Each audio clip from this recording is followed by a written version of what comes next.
All right, welcome everyone. Um, Before we get started, I just want to say that this meeting is 40 minutes because it's the free Zoom version, so we might have to halfway through or whatever. If it goes beyond 40 minutes, we may have to leave and like come back. If the meeting ends suddenly, just click the link again. Just letting you guys know. All right, I'm going to share my screen.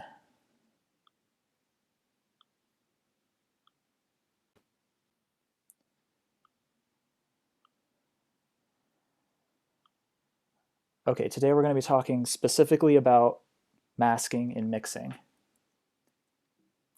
Oops. Okay. So basically, I have an example, a song that I've written specifically for this that introduces a lot of interesting masking challenges. So I'm going to play basically the version of it before I unmasked everything.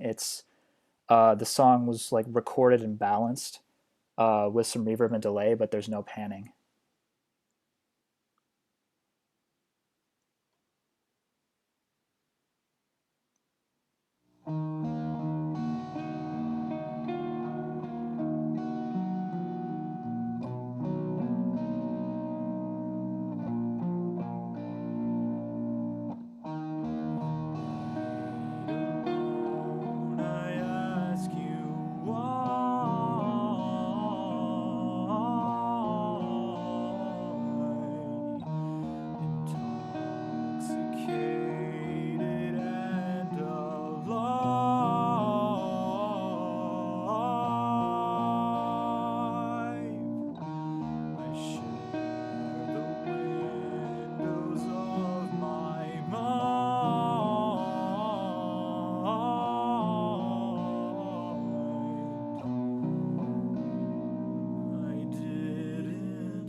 So that's the song.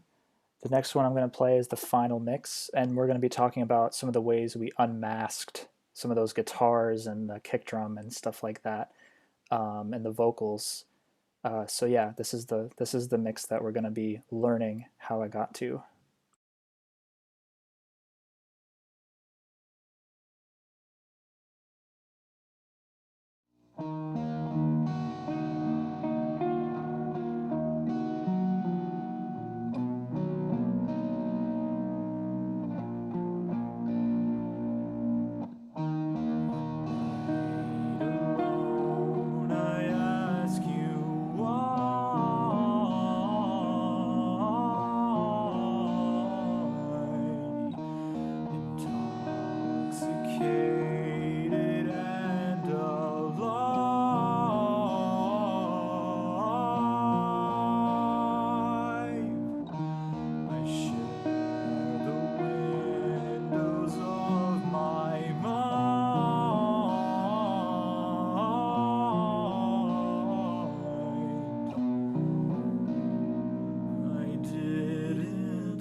Any chance you guys got that in stereo?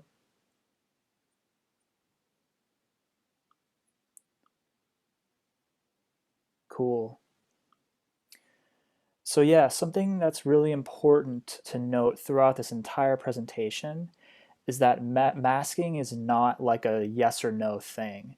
It's basically a spectrum. So things, basically as a mixing engineer, what we're trying to do is get things to be heard at a certain level, not necessarily to get everything completely 100% unmasked, but to just have everything be heard enough.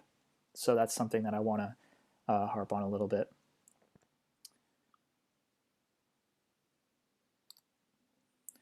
So I want to do a little bit of a basic overview. Whoops.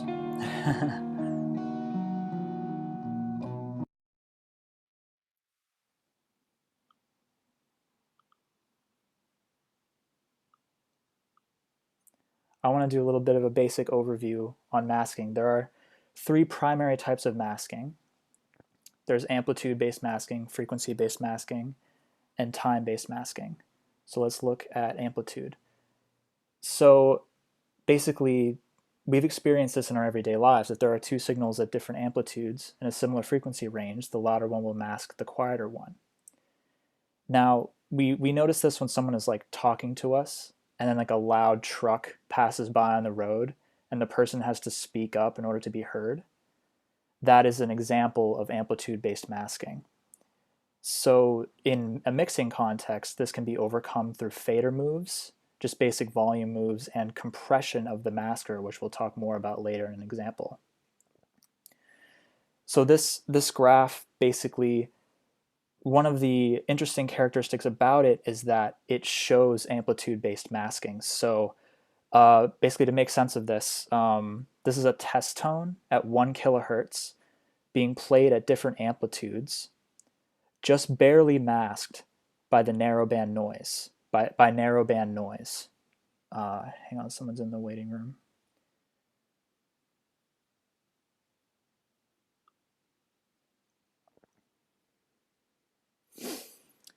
So yeah, so basically what this graph shows is a test tone being masked by narrowband noise at different amplitudes. So the noise has to, as the test tone is raised in amplitude, the noise has to match that level or go slightly above it so that the test tone is masked. And these curves right here are what's called the mask threshold. And the mask threshold is the quietest level of a test tone perceived when there is a masker present, in this case, narrowband noise.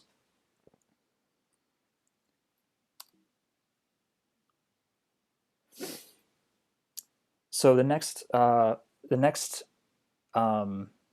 type of masking is frequency-based masking. So this is interesting. So a loud masker will mask other sound frequencies at that frequency and to a lesser extent nearby frequencies.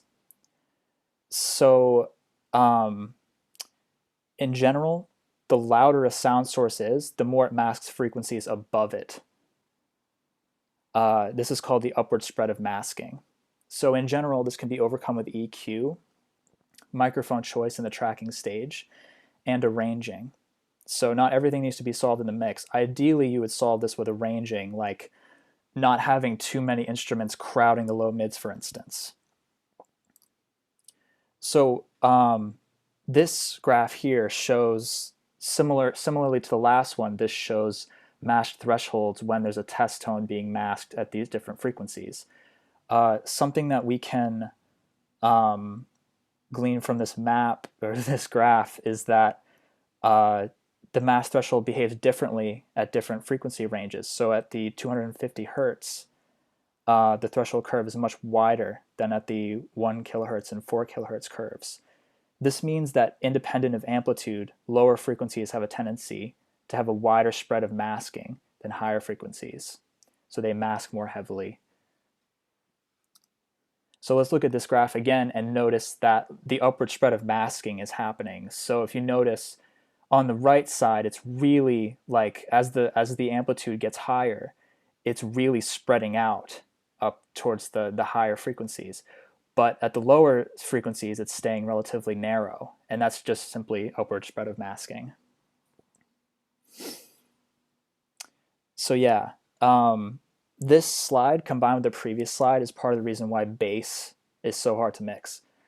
It masks not just other things in the low end, but also the mids and upper mids. Um, there are like fundamental pitches of guitars, vocals, and keyboards, or harmonica in that range. So it's really important to be aware of this when you're mixing bass, that it has a natural tendency to do this. I'm going to look at the chat real quick. I think people have been saying things. Okay, cool. Welcome, Lindsay. Yeah, so the third primary type of masking is time-based masking or temporal masking. Now there are two types of time-based masking that apply to short signals, 200 milliseconds or less. There's post-masking, which occur after a note ends, and there's pre-masking, which occurs slightly before a note begins. Now post-masking is the more common one, and basically once a note, if there's a short, let's say there's like a snare drum, and then there's something masking that snare drum, basically post masking occurs because the way our ears like process that information when something ends, there's a period of time before we like realize that it ended, before it gets to our brains. So there's that same thing with pre-masking, and that's why pre-masking is a thing. And I'll basically it can be overcome through plate reverb, basically making the maskee longer, or preverb, which can make the onset of the note longer. And through this graph, we can see that those times in milliseconds. So I want to talk a little bit more about pre-masking because it doesn't seem intuitive, right? Like, how can something be masked before the onset of a note? Basically, it's the phenomenon that our ears need a few milliseconds to perceive a loud masker or a quieter maskee. Our ears perceive the louder sound more quickly than the quieter sound, and therefore the louder sound can mask the quieter sound before the true onset of the note. So yeah, the pre-masking threshold is about 50 milliseconds, a super short amount of time, and the post-masking is about 200 milliseconds. So like I was saying, a short tone like a kick or a snare drum can become masked due to the short duration of the pulse and how our ears naturally process that in conjunction with the other instruments around it. When pre or post masking is occurring, masking or making the maskee last longer is a more effective way to overcome it than just turning up the signal. So a lot of the things we're going to be talking about today are not necessarily just turning up the signal. We're thinking about this in three different ways, like amplitude, frequency, and time. So we're not just like, oh, just turn it up. Like you'll hear that a lot in like the studio. Basically, somebody will be like, oh, can you turn me up so you can hear me better? Maybe what they actually mean is, can you raise this certain frequency, or like the certain frequency range, or like the snare drum can't be heard, can you make it longer?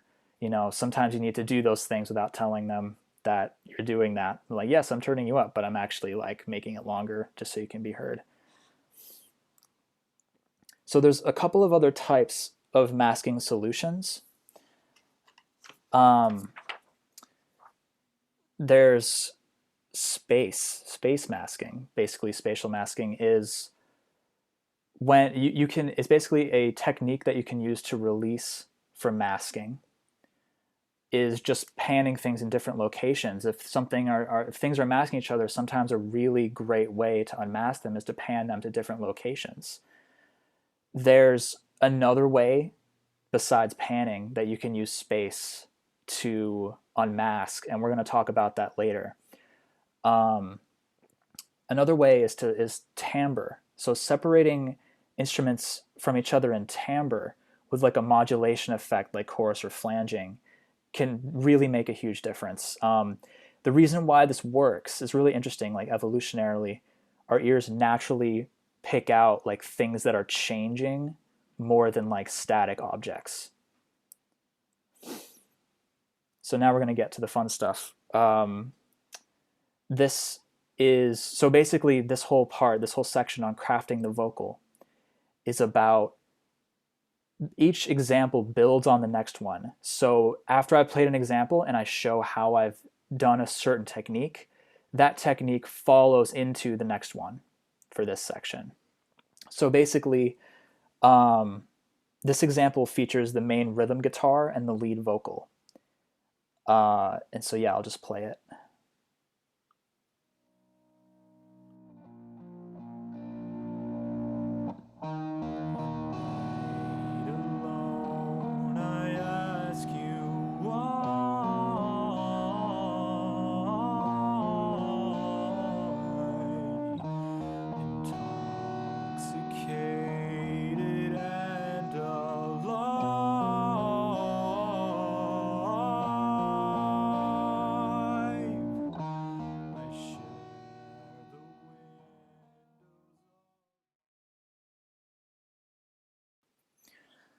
So this first technique is called complementary EQ. You may have heard of it, you may have not, but basically this is a way to overcome frequency-based masking.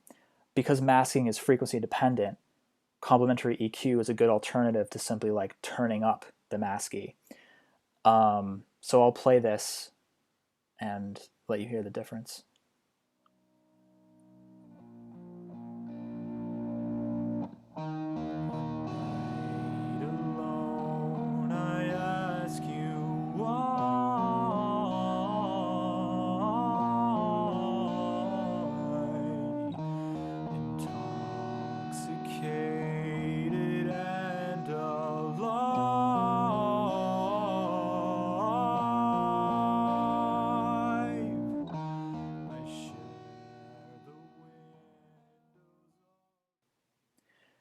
So for me, I especially notice this effect on the first two words, a night, because they are very much masked in the other one more so than in this one.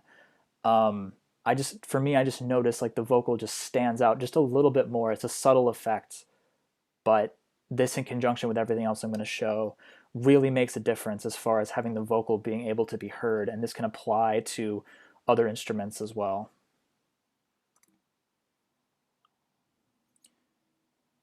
So this next one is about time, and so we're going to hear a plate reverb running in parallel. So that's why the dry wet mix is all the way up. I'm running this in parallel with the vocal. And yeah, basically what you see here is it's inactive on the first half, and then you'll hear it active on intoxicated and alive, so you get a direct comparison. So I'll do that real quick.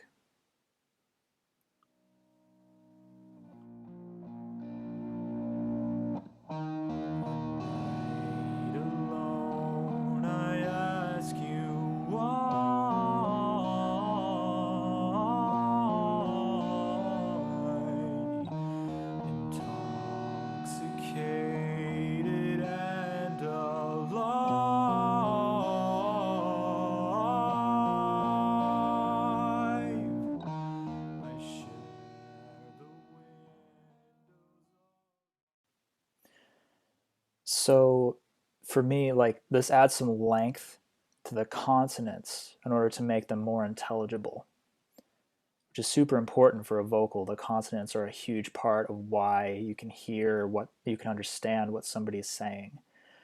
The plate reverb is like 824 milliseconds. It's well beyond the 200 millisecond threshold for post masking to occur. Basically, you can experiment with this time, but as long as it's beyond 200 milliseconds, that's a good range in general. But you can have it be more of an obvious effect where it's like a very obvious plate, spanning more than a second. If you really want, whatever you think sounds good, as long as it's over 200 milliseconds, it's going to accomplish that goal of overcoming post masking. Now let's look at pre-reverb. So I'll play this first one. This first one just has the plate reverb on it, and the second one has both the plate reverb, the complementary EQ, and the pre-reverb on it. And I'll tell you about how I got this pre-reverb working after.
So I used a 500 millisecond pre-reverb on this, which is well over that 50 millisecond threshold of pre-masking. I'm getting a notification that the meeting's going to end in 10 minutes. And somebody is coming in.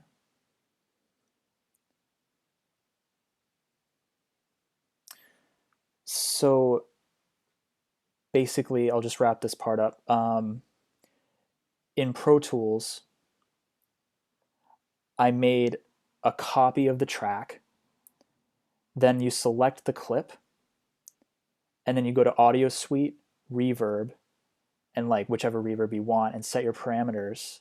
Make sure it's 100% wet, and then press reverse instead of print, I think. And that's how you get a reverse reverb. It's really easy.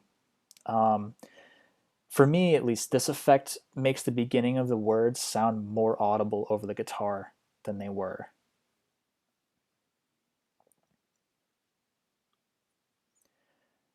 So this one doesn't fall into the three primary types of masking, but it's a very important one. It's space. And I use the spreading technique. And it basically brings the vocal from a point source in the center to a wider stereo image. And I can send you guys the link to how to do this. It's actually on Alex Case's website, recordingology.com, like how to route this. But in the meantime, I'll just play this, and you'll hear it as a point source, ideally as a point source for the first line, and then for the second line, you'll hear the spread. It'll be very subtle.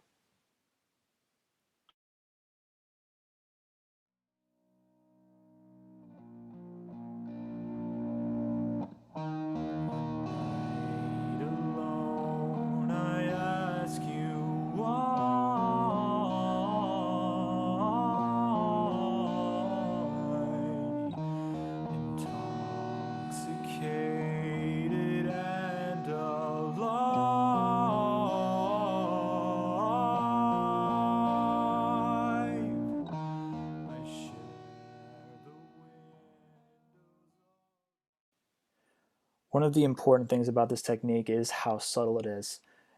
There's delays happening, there's pitch shifting happening on the delays, they're also being sent to a reverb, the delays are going into themselves. So basically, all these things need to be really subtle in order to just have it be a very slight spreading effect rather than something that's super obvious. I chose to make it more subtle. You can choose to make it more obvious if you'd like. Just make sure you're using it tastefully.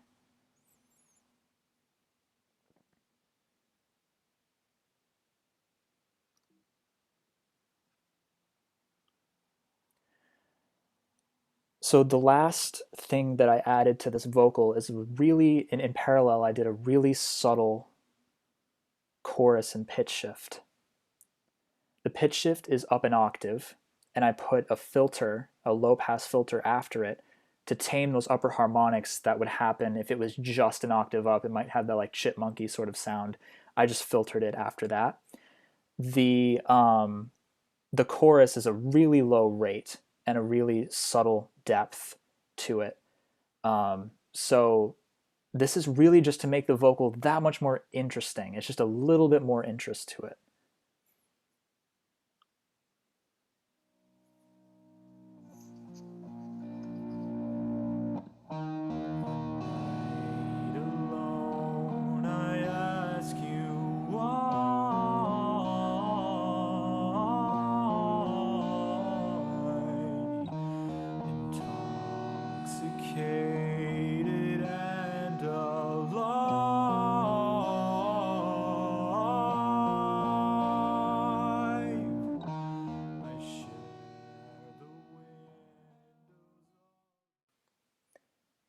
So yeah, that's the chorus and pitch shift. You can be more obvious with it if you really want to, but I want it to be very subtle because I don't want it to be like, oh, that vocal has chorus on it, or oh, that vocal has pitch shift on it. I want it to just add that little bit of interest.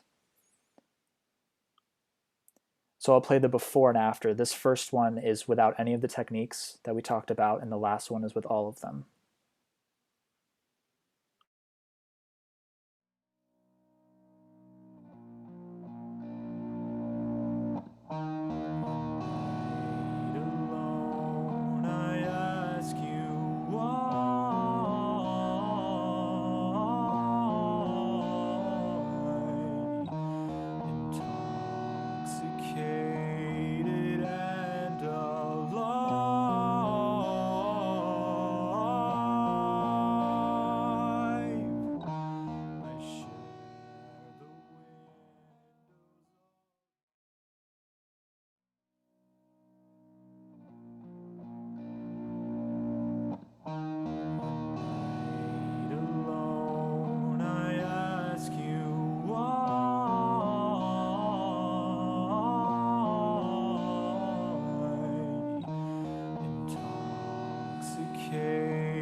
So yeah, we talked about every type of masking except amplitude-based masking in this example.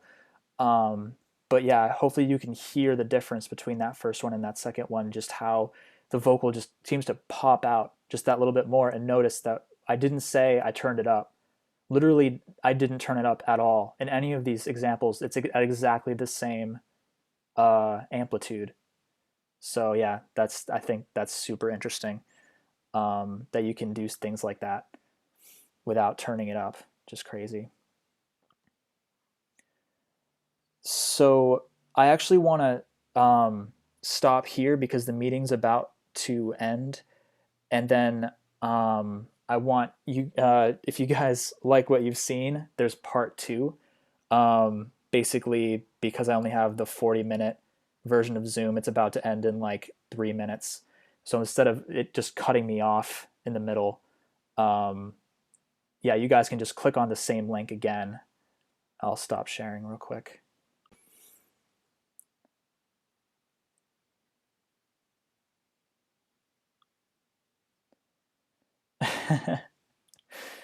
It's always good to have an intermission.